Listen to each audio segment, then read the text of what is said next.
Hi hello ನಮಸ್ತೆ. ಅನು ಅಡುಗೆ ಮನೆಗೆ ಸ್ವಾಗತ ಸುಸ್ವಾಗತ. ಇವತ್ತು ಮಾಡಿ ತೋರಿಸೋ ರೆಸಿಪಿ ಮಾವಿನಕಾಯಿ ತಿಳಿಸಾರು.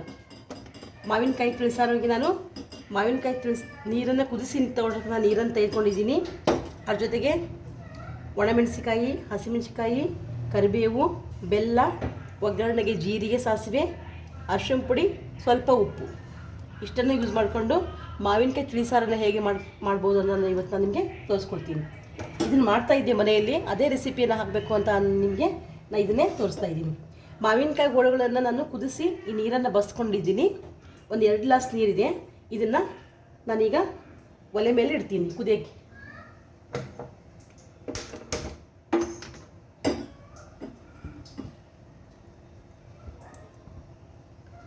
ಮಾವಿನಕಾಯಿ ಹೋಳುಗಳನ್ನು ನಾನು ಕುದಿಸಿ ತೆಗೆದಂತಹ ತಿಳಿ ನೀರಿದು. ಆ ನೀರಿಂದ ತಿಳಿ ಸಾರನ್ನು ಹೇಗೆ ಮಾಡೋದು ಅಂತ ಹೇಳ್ಕೊಡ್ತಾ ಇದ್ದೀನಿ. ಇದ್ರ ಹಿಂದೆ ನಾನು ಪಳುವು ಮಾಡೋದು ಹೇಗೆ ಮಾವಿನಕಾಯಿದು ಅಂತ ತಿಳಿಸ್ಕೊಟ್ಟಿದ್ದೀನಿ ನಿಮಗೆ. ಪಳುವು ಮಾಡುವಾಗ ನಾವು ಹೇಗೆ ಅದನ್ನ ಮಾವಿನಕಾಯಿ ಪೀಸ್ಗಳನ್ನು ಬಸ್ಕೊತೀವಲ್ಲ, ಅದೇ ರೀತಿ ಆ ಬಸ್ಕೊಂಡಂತಹ ನೀರೇ ಇದು. ಇದನ್ನು ಯೂಸ್ ಮಾಡಿಕೊಂಡು ತಿಳಿ ಸಾರು ಹೇಗೆ ಮಾಡ್ತಾಯಿದ್ದೀನಿ ನನಗೆ ತೋರಿಸ್ತಾ ಇದ್ದೀನಿ. ಇದು ಸ್ವಲ್ಪ ಚೆನ್ನಾಗಿ ಕುದೀಲಿ.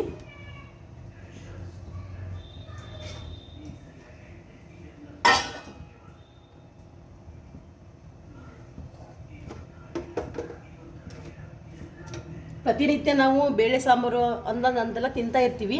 ಒಂದೊಂದು ಸಾರಿ ಇಂಥ ತಿಳಿ ಸಾರನ್ನ ತಿಂದರೆ ರುಚಿ ಅನಿಸುತ್ತೆ ನಮಗೆ. ಇದನ್ನು ಒಂದು ಸಾರಿ ನೀವು ರೆಸಿಪಿಯನ್ನು ಮಾಡಿ ನೋಡಿ.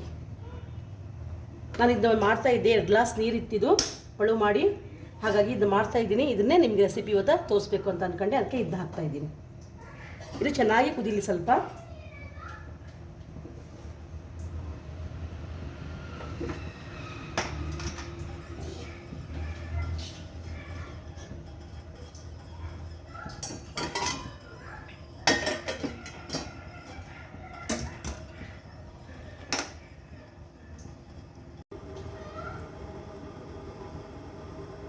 ಇದು ಚೆನ್ನಾಗಿ ಕುದಿ ಬರಲಿ.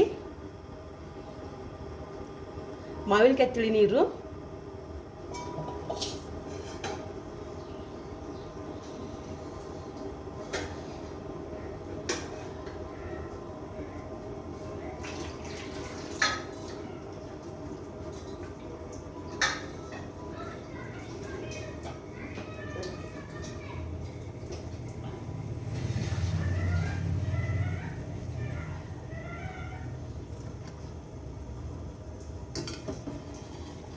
ನೋಡಿ, ಚೆನ್ನಾಗಿ ಕುದೀತಾ ಇದೆ. ಮಾವಿನಕಾಯಿ ಬಸ್ಕೊಂಡಂತಹ ತಿಳಿ ನೀರು ಚೆನ್ನಾಗಿ ಕುದೀತಾ ಇದೆ. ಇದಕ್ಕೆ ಬೆಲ್ಲ ಹಾಕ್ತಾಯಿದ್ದೀನಿ. ಹಸಿಮೆಣಸಿಕಾಯಿ ಸೀಳಿ ಇಟ್ಕೊಂಡಿದ್ದೀನಿ, ಇದನ್ನ ಹಾಕ್ತಾಯಿದ್ದೀನಿ. ಇದು 2 ಗ್ಲಾಸ್ ಇದೆ. 2 ಗ್ಲಾಸಿಗೆ ಟೇಸ್ಟಿಗೆ ಎಷ್ಟು ಬೇಕಲ್ಲ ಅಷ್ಟು ಉಪ್ಪನ್ನು ಸೇರಿಸ್ತಾ ಇದ್ದೀನಿ. 1 ಚಿಟಿಕೆ ಅರಿಶಿನ. ಇದು ಚೆನ್ನಾಗಿ ಕುದೀಲಿ.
ನೋಡ್ರಿ, ಜೀರಿಗೆ ಸಾಸಿವೆ ಚಟ ಚಟ ಅಂದ್ಲಿ.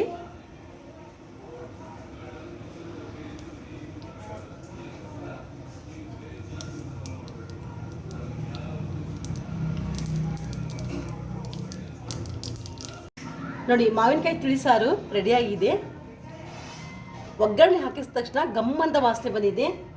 ಈ ರೀತಿಯಾಗಿ ನೀವು ಮಾವಿನಕಾಯಿಗಳನ್ನು ಕುದಿಸ್ಕೊಂಡು ಅದು ನೀರು ಬಸ್ಕೊತೀರಲ್ಲ, ಬಸ್ಕೊಳ್ತಕ್ಕಂತಹ ನೀರನ್ನು ಸ್ವಲ್ಪ ಉಪ್ಪು ಬೆಲ್ಲವನ್ನೆಲ್ಲ ಹಾಕಿ ತಿಳಿ ಸಾಂಬಾರು ಮಾಡಿಕೊಂಡು ನಾವು ತಿಳಿ ಸಾರನ್ನು ಹಾಕ್ಕೊಂಡು ಅನ್ನ ಊಟ ಮಾಡಿದರೆ ಭಾಳ ರುಚಿಯಾಗಿರುತ್ತೆ. ಈ ರೆಸಿಪಿ ಇಷ್ಟ ಆಗಿತ್ತು ಅಂದರೆ ಸಿಂಪಲ್ಲೇ ಇದು ಸಾಂಬಾರು ಮಾಡೋದು.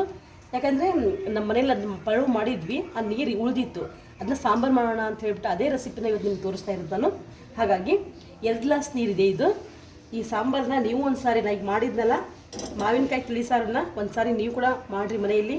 ಟೇಸ್ಟ್ ಅನಿಸ್ತು ಅಂದರೆ ಲೈಕ್ ಮಾಡಿರಿ, ಶೇರ್ ಮಾಡಿರಿ, ಸಬ್ಸ್ಕ್ರೈಬ್ ಆಗಿ. Thank you.